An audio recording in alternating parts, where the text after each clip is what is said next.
É o maior escândalo da história do judiciário que está acontecendo. E o quanto será que a corrupção está espalhada na justiça? Eu fico surpreso porque a imprensa brasileira está falando pouco, muito pouco disso.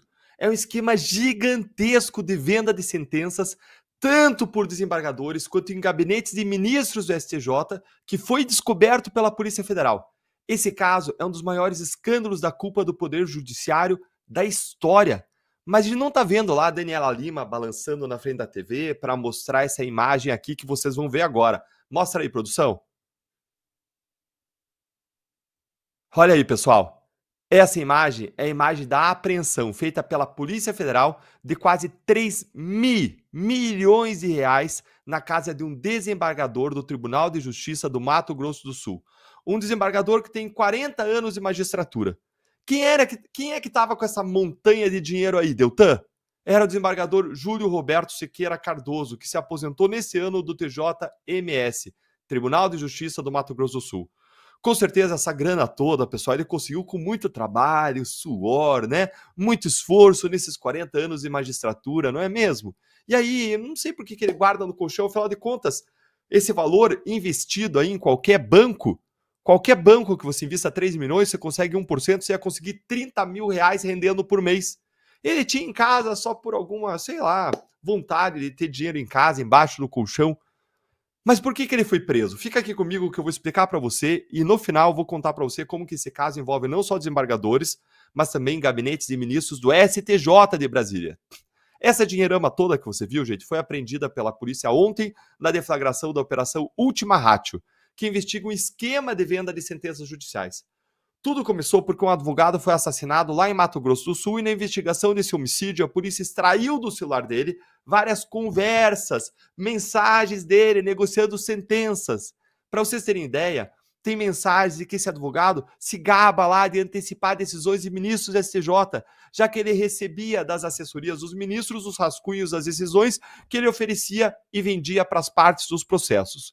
E em um caso, ele chega a comemorar que quando saiu a decisão, até a vírgula era igual ao rascunho que ele tinha recebido e oferecido para a parte. Nesse esquema, decisões judiciais e ministros do STJ eram negociados por valores que iam até 500 mil reais, talvez mais. Além da apreensão dos 3 milhões, o STJ, que autorizou a operação, mandou afastar 5 desembargadores do Tribunal de Justiça por 180 dias, inclusive o presidente do tribunal, para vocês terem uma ideia de até onde chega esse esquema. Gente, para um pouco agora e pensa aí. Isso está acontecendo, pelo menos, no Tribunal de Justiça do Estado, Mato Grosso do Sul. Aí sabe que aconteceu também lá no Tribunal de Justiça da Bahia, na Operação Faroeste. E a gente tem 27 unidades da federação, todas com seus tribunais de justiça estaduais. Será que essa corrupção desenfreada não acontece em todos esses tribunais? Será que são só esses dois que são as maçãs podres do cesto? É improvável, certo? Mas calma que fica pior, tem um detalhe aqui que vai te deixar de queixo caído. Agora, adivinha como que esses desembargadores faziam para receber a propina desse esquema de venda das sentenças, segundo as investigações da Polícia Federal? Sabe como que o dinheiro era pago para disfarçar? Adivinha?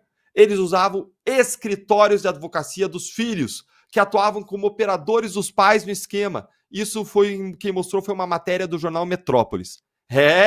Pois é, quem dizia que os desembargadores usavam os escritórios de advocacia dos próprios filhos e parentes para receber propina e lavar dinheiro? Quem diria, hein? E olhem só isso, uma das investigadas é a Camila Cavalcante Bastos, que é filha do desembargador Alexandre Aguiar Bastos, mas você sabe quem que é a Camila?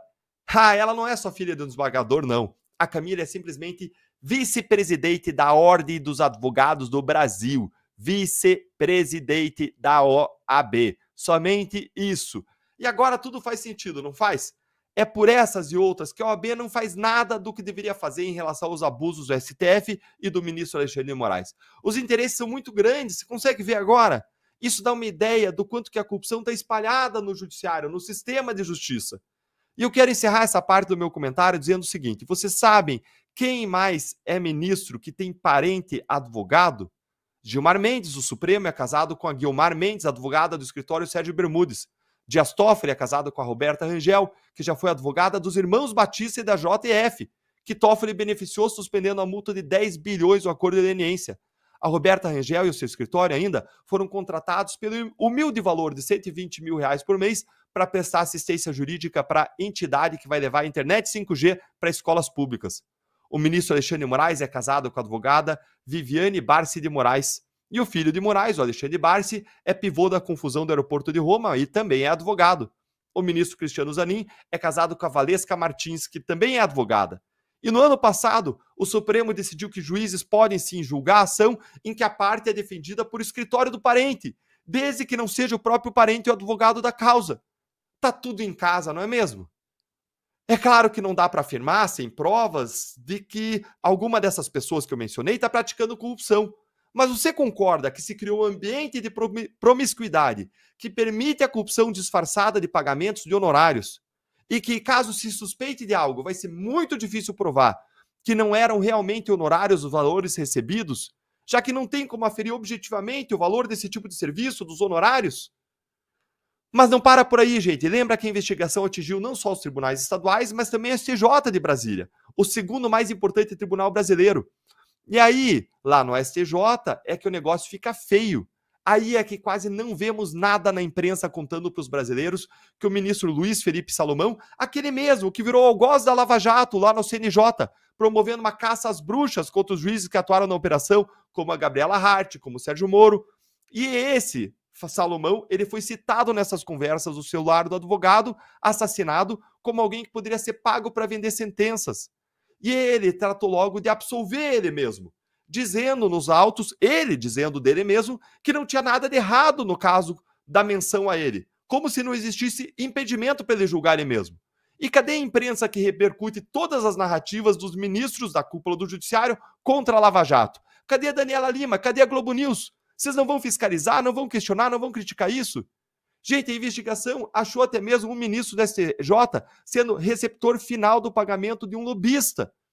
Um relatório do COAF, que é o órgão que monitora a lavagem de dinheiro, operações suspeitas financeiras, detectou que um lobista enviou repasses para um intermediário, que depois enviou os valores para um ministro da STJ, o ministro Paulo Moura Ribeiro, o que está sendo objeto de investigação agora. Mas, mais uma vez, sem apontar o dedo para ninguém que não foi condenado em última instância, existem evidências de que tem sim corrupção no TJ do Mato Grosso do Sul, tem sim corrupção no TJ da Bahia, tem corrupção em gabinetes de ministro STJ, para dizer o mínimo, já que a gente não pode dizer sem ter uma condenação definitiva sobre nenhum ministro. E aí, na Lava Jato, teve ainda delação contra ministros do TCU, do STJ, do STF, que foram enterradas lá em cima pela própria STF. Eu acredito que a maioria dos juízes da primeira instância são honestos, a imensa maioria da primeira instância. Contudo, conforme você sobe nos degraus do judiciário e se aumenta a influência política, as nomeações políticas, nós vamos vendo a deterioração do sistema. Nós estamos diante, talvez, do maior escândalo da história do judiciário, que se não tiver escrutínio público, se não tiver atenção da imprensa, se não tiver cobrança, e por isso que eu estou batendo tanto nessa tecla da imprensa, se a gente não ficar em cima, não vai ter outro final, senão a suspensão da investigação, a destruição das provas, e ainda vão querer punir os policiais, procuradores e juízes do caso, como fizeram na Lava Jato. Vamos deixar a impunidade dos corruptos chegar também no judiciário? Chegar também nas pessoas investigadas no judiciário? Não, se depender de mim, não. E você? Me conta aí nos seus comentários e nos ajuda com isso a impulsionar esse vídeo, curtindo, seguindo aqui o canal, deixando o comentário para que a voz da nossa indignação conjunta chegue mais longe.